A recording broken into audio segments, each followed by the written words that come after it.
हिंजवडीतील थिंकटेक India private limited कंपनीला रातोरात टाळे ठोकून शेकडो आयटी अभियंत्यांना बेरोजगार करणाऱ्या कंपनीच्या मालकाला अखेर अटक करण्यात आली आहे। कंपनीचे सीईओ हर्षल ठाकरे यांना पोलिसांनी बेड्या ठोकल्या असल्या तरी संपूर्ण प्रकरणात पोलिसांच्या भूमिकेवर गंभीर प्रश्नचिन्ह उपस्थित होत आहे। मिळालेल्या माहितीनुसार हर्षल ठाकरे यांनी सुमारे 700 आयटी अभियंत्यांकडून लॅपटॉप डिपॉझिटच्या नावाखाली प्रत्येकी 15,000 रुपये घेतले होते। याशिवाय जानेवारी 2026 पासून कर्मचाऱ्यांचे पगारही थकवण्यात आले होते। अचानक कंपनी बंद करून व्यवस्थापन फरार झाल्यानं शेकडो कर्मचारी आर्थिक संकटात सापडले आहेत। या प्रकरणी पीडित आयटी अभियंत्यांनी 21 मे रोजी हिंजवडी पोलिसांकडे तक्रार दिली होती। मात्र गुन्हा दाखल करण्यास पोलिसांकडून टाळाटाळ करण्यात आल्याचा आरोप करण्यात आलाय। माध्यमांनी हा विषय उचलून धरल्यानंतर पोलिसांनी आरोपीचा शोध सुरू आहे असे स्पष्टीकरण दिले, परंतु आरोपीचा मोबाईल सुरू असूनही त्याला अटकेपासून संरक्षण दिले जात असल्याचा आरोपही समोर आलाय। त्यानंतर हिंजवडी पोलिसांनी कंपनीचे CEO Harshal Thackeray, training and development head Dhruvil Parekh, HR प्रमुख सौम्या सिंग तसेच इतर संबंधितांविरुद्ध गुन्हा दाखल केलाय। मात्र फिर्यादीमध्ये तक्रारदार आयटी अभियंते उशिरा तक्रार देण्यासाठी आले असल्याचा उल्लेख करण्यात आलाय। त्यामुळे स्वतःची जबाबदारी झटकण्यासाठी पोलिसांनी पीडितांवरच अप्रत्यक्षपणे ठपका ठेवण्याचा प्रयत्न केल्याची चर्चा आहे। पोलिसांनी दाखल केलेल्या गुन्ह्यात केवळ 11,25,000 रुपयांच्या फसवणुकीचा उल्लेख केलाय।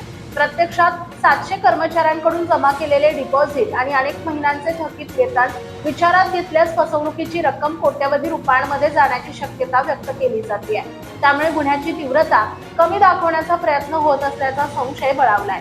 दरम्यान आरोपी हर्षल ठाकरे याला अटक झाल्यानंतर आता पोलिसांनी सखोल आणि निष्पक्ष तपास करून संपूर्ण आर्थिक गैरव्यवहार उघडकीस आणावा, तसेच फसवणुकीमुळे बेरोजगार झालेल्या शेकडो आयटी अभियंत्यांना न्याय मिळवून द्यावा अशी मागणी पीडित कर्मचाऱ्यांकडून होत आहे।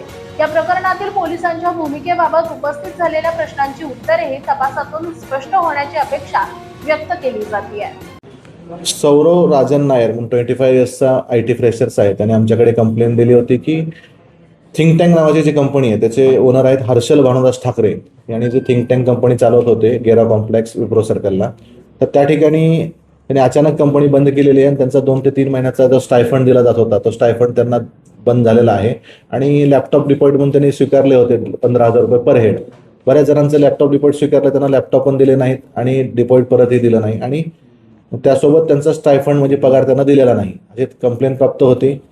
त्या कंप्लेंटच्या याच्यानुसार 25 ते 30 लोकांना इतर आम्हाला अप्रोच झाले, त्याप्रमाणे आम्ही त्यांचे एकूण ऑफिस रजिस्टर केलेलं आहे आणि त्याच्यामध्ये जो मुख्य आरोपी हर्षल भानुदास ठाकरे याला काल नाशिक येथून अरेस्ट करण्यात आलेला आहे।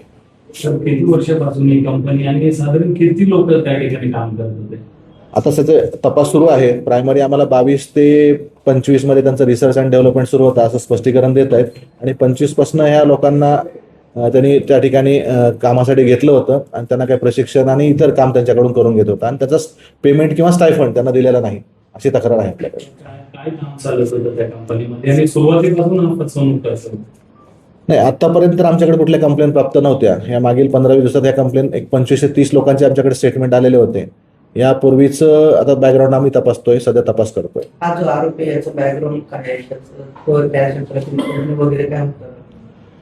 सध्या प्रायमरी इन्क्वायरी सुरू आहे आमची। तर प्रायमरी इन्क्वायरीमध्ये त्याच्याकडे कुठलाही असा काही मोठा प्रोजेक्ट नाही की तो 100-200 मुलांना रोजगार देऊ शकतो असा कुठलाही प्रोजेक्ट किंवा त्याच्याकडे कुठलाही असं सॉफ्टवेअर डेव्हलप केलेलं आहे, मार्केटमध्ये सेल केलेला आहे, त्यातून उत्पन्नाचा सोर्स आहे असं काही दिसून येत नाहीये। तर त्याचा सविस्तर तपास आम्ही करत आहे। शिक्षण वगैरे काय? आरोपी तसा IT इंजिनियर्स आहे, उच्च शिक्षित आहे।